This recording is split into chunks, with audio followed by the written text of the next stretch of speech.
So the way that I'd recommend you do that is you actually focus on your process, not your outcomes. So you remember I got you to write down your goal for the year and what you wanted to get done this year. Unfortunately, the world is set up so that just by thinking about our outcomes, we don't get them. Now, I know that manifesting is now quite popular as a thing on the TikToks. You manifest, you just think about what you want and you get it. They used to call this the law of attraction, and then everyone figured out it didn't work, so they rebadged it, and now it's manifesting. So I've been working quite hard on this. I've been trying to manifest Margot Robbie in a sports car on my driveway. I asked my designer to just picture that for me. That it's not exactly what I wanted, if I'm honest. Not exactly. It's not what I wanted. I think the reason that she came up with this is because of my initial resemblance to Ryan Gosling. I think that's how that happened. It's not what I wanted. Look, we know that just thinking about something doesn't make it happen, right? Manifesting, not actually a thing. We know we need to take action towards our goals. When you're selling, when you're trying to do deals, there's a challenge with that, which is that you will get setbacks. Some people will say no to you. Imagine that. Some people will ghost you.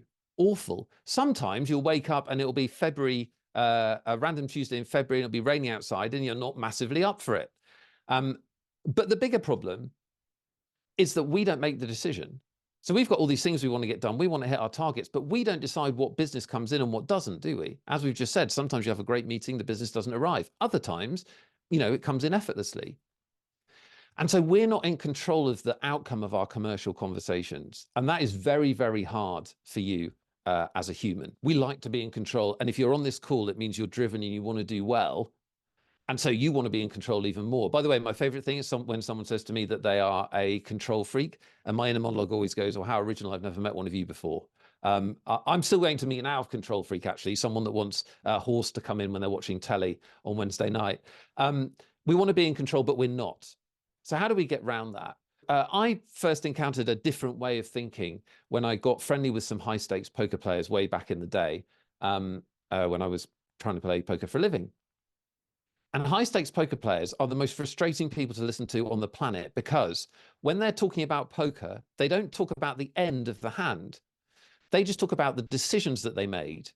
Because the end of the hand is a turn of a card and there's luck involved. And the way they make money is just by making good decisions across time. So they'll give you this big build up.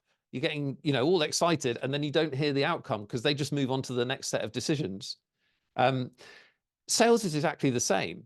Whether or not a client actually decides to go with us is their decision, unfortunately. And humans are irrational decision makers. So sometimes they don't pick Savills. It's awful. So the way that we have to deal with that is by focusing on what we can control, by focusing on our processes. Entrepreneurs understand when they're building a business that if they build something repeatable, their success becomes more inevitable. So let's look at a real world example. Here's a real world example of focusing on process, not outcome. Hopefully you all know what we're looking at here. Nodding at Zoom. No, there's a few people in the back who don't know what this is. Okay, well, this movie is required viewing if you want to succeed commercially in life. I'm not joking. If you haven't watched it, go and watch it. It's The Karate Kid, an iconic piece of cinema. Just in case you haven't watched it, here's what happens in The Karate Kid. The karate master is in the middle there, Mr. Miyagi. And to the right is Daniel-san. Daniel-san is a teenager played by 24-year-old Ralph Macchio. That's how they did things in the 80s. But he's a teenager. He goes to Mr. Miyagi to learn karate for the only reason anyone would ever learn karate. Anyone want to shout at their Zoom what it is? Anyone that said beat up the bullies is wrong. That is not why he wanted to learn karate. He wanted to learn karate for the only reason you'd ever learn karate, and that is to get a girl. The 1980s taught us that if we succeed at fighting, we get a happy relationship. So there we are. He went to Mr. Miyagi and he said, "Teach me karate, Mr. Miyagi." And Mr. Miyagi said, "I will teach you karate." But then Daniel arrived, and Daniel was given a tremendous amount of domestic tasks. He had to sand the floor, if you remember, if you've seen it. He had to polish cars. I always wonder at this point, if you haven't seen the movie, you think, what's going on? We have to watch the movie. Because then here, depicted, he's painting the fence. He's painting Mr. Miyagi's fence. And after a few days of this, of making this young, ambitious teenager do domestic chores, he gets very, very miffed. Daniel gets very miffed, and he throws down his polishing rag, and he says, "You said you'd teach me karate, you rotter, and you didn't."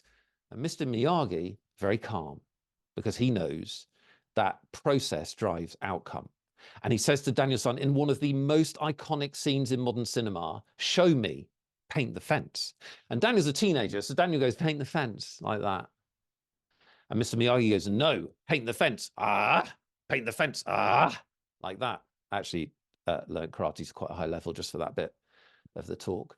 And so Daniel does it properly, and Mr. Miyagi throws a lot of punches at him. And Daniel-san magically blocks them all by using the paint the fence process that he learned. He has achieved his outcome. And then in the movie, he goes on to win the karate tournament by doing a lot of karate moves that are not covered by domestic chores at all. But let's not pull at that thread. The point is this: Mr. Miyagi understood that process drives outcome. Process drives outcome.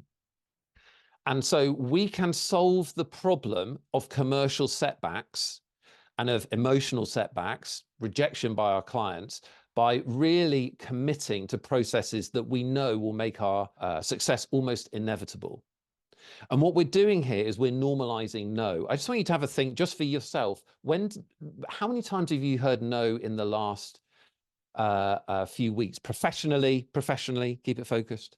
How many times have you heard no professionally? I guess the modern version of no is ghosting.